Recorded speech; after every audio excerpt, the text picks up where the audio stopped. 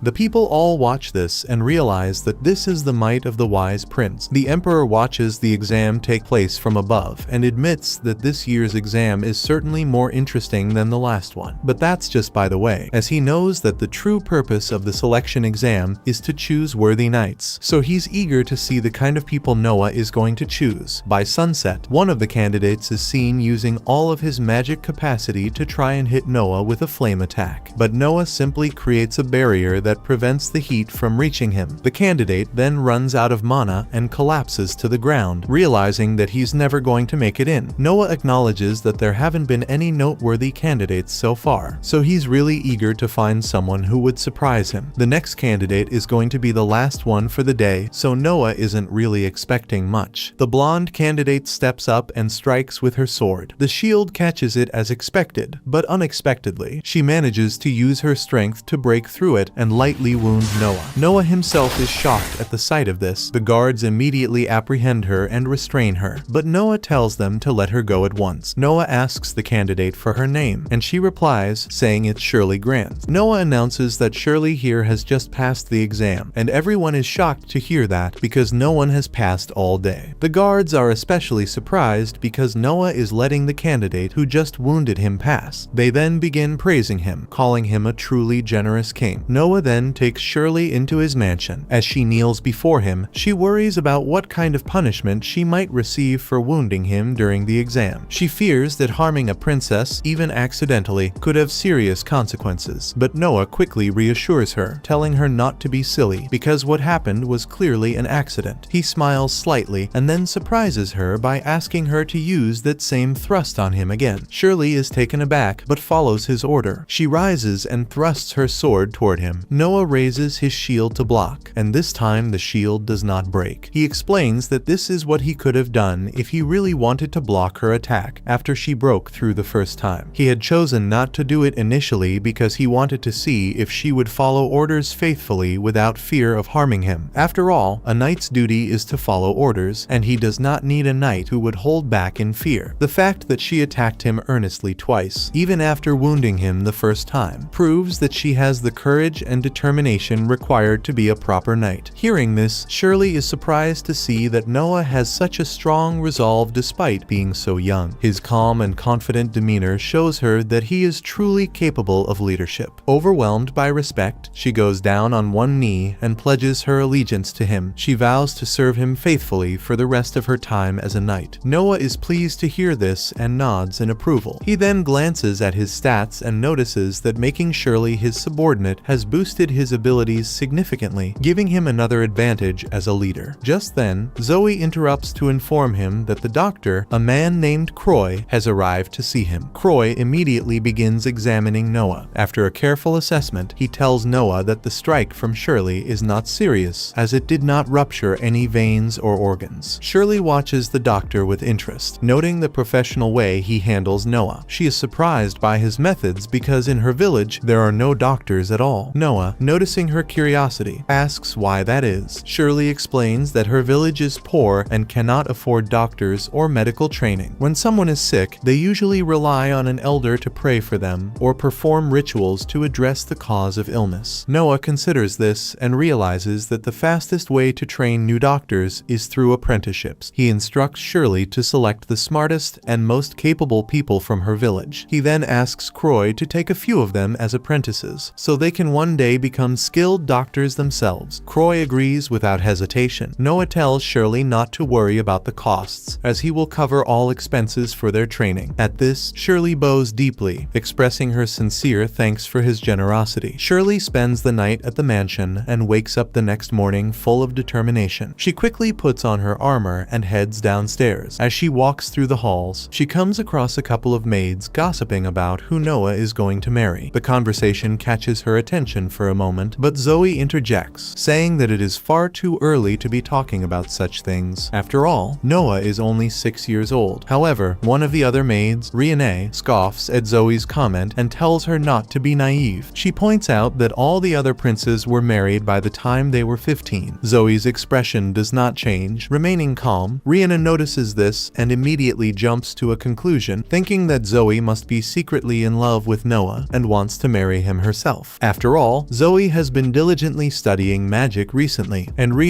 assumes it is all for Noah's sake. Zoe gets a little flustered at first, but she quickly clarifies that her studies are not about marriage or love. She explains that she wants to be useful to Noah because of all he has done for her. With that, she anxiously walks away, leaving Reincarnation to her own thoughts, and Shirley just stares at her in awe as she walks off. Meanwhile, the night selections have just been completed, and Noah receives a report on those who were chosen. The knight praises his judgment and thanks him for his service, noting that because of him, only the best candidates were selected. Noah feels a quiet satisfaction, knowing that the kingdom's future is in capable hands. To celebrate the success of the night selection exam, he decides to throw a small party the next day. He invites his old friend, Alichi, to perform that evening, wanting the gathering to be both festive and meaningful. During the party, Byron comes to pay his respects to Noah. Noah greets him warmly and explains that he partly organized this party for Byron as well. He tells him that all the merchants who have ties with the royal family are attending, making it an ideal opportunity for Byron to network and strengthen his business connections. Byron nods in understanding, recognizing the thoughtfulness behind Noah's gesture. The party continues, filled with music and laughter, as everyone enjoys the celebration of the recent achievements. After some time has passed, Zoe comes to inform Noah that he has received a letter. The note is unusual, there is no sender indicated, and the person who delivered it ran away immediately after leaving it. Before Noah opens the letter, Shirley cautions him that it might be dangerous. In response, Noah lightly touches his Leviathan sword to check whether there is any malicious intent hidden within it. However, Leviathan shows no reaction at all, indicating that the letter is safe. Once Noah opens the letter, inside he finds a message warning him about unsettling movements among the remnants of the Almerian rebels. The letter gives no further details details, but Noah immediately begins to piece together the situation. He realizes that the person who delivered the message has likely gone undercover to observe and investigate these suspicious activities. Noah thinks about it for a while and figures out that the guy who sent this was that soldier from the other day who came to warn him about the rebellion. Zoe hears that and realizes that he has a point since he seemed to admire Noah a lot. But Noah points out that this is really bad because if he's playing pretend spy without any real training, he is only going to get himself killed. Noah plans on calling his brother Henry and informing him about this so he can see whether he'll put it to an end before things get out of hand. But the next day, it's too late, as Noah receives word that the soldier has just been exposed and was tortured. Luckily, he wasn't killed because his brother's unit was able to get him out in time. Noah blames himself for not realizing this sooner. The guy was only tortured for not spilling the information he knew, and Noah thinks he should have just talked because no piece of information is worth losing such a loyal soldier. Noah tells Zoe to pass a message to the members of his brother's unit and tells them not to spare any expense when trying to save the soldier's life because he can't afford to lose such a loyal subordinate. The next day, Noah heads out with Shirley to buy a gift for Henry as a thank you for suppressing the rebellion. He goes to a nearby antique shop and is shown a bunch of fancy items, but he's not really impressed by any of them. What catches his eye is a piece covered by a cloak, so he asks the merchant to take it off. The merchant commends him for having a keen eye as ever. The cloak is lifted to reveal a beautiful glass sculpture of a goddess. It's a piece made by a famous artisan named Lindsay, and there are only two in existence. After examining it for a little while, Noah says he'll take this one and hands over 10,000 Rian. But just then, his brother Oscar walks in and sees that Noah has already beaten him to finding the rare treasure crafted by Lindsay. There are only two in existence, and Oscar mentions that he is in possession of the other piece and has been searching for the second one to complete his collection. But Noah has already beaten him to it. Hearing that, Noah goes up to the sculpture and destroys it. Everyone is in utter shock as he shatters a priceless piece. However, Noah tells the merchant that his payment will still reach him. Upon hearing that, Oscar immediately understands why Noah did it. Since there are only two of these sculptures in existence, destroying one would leave only one remaining, thereby raising the value of the piece in Oscar's possession. Oscar admits it's a genius idea and is impressed by Noah as usual. After they leave the store, Noah notices that Shirley has something on her mind and asks her to speak. Shirley explains that his plan to raise the market value was genius, but she was surprised that he would destroy such a treasure. Noah explains that the sculpture wasn't the real treasure, it was just an object. He feels that the real treasures are people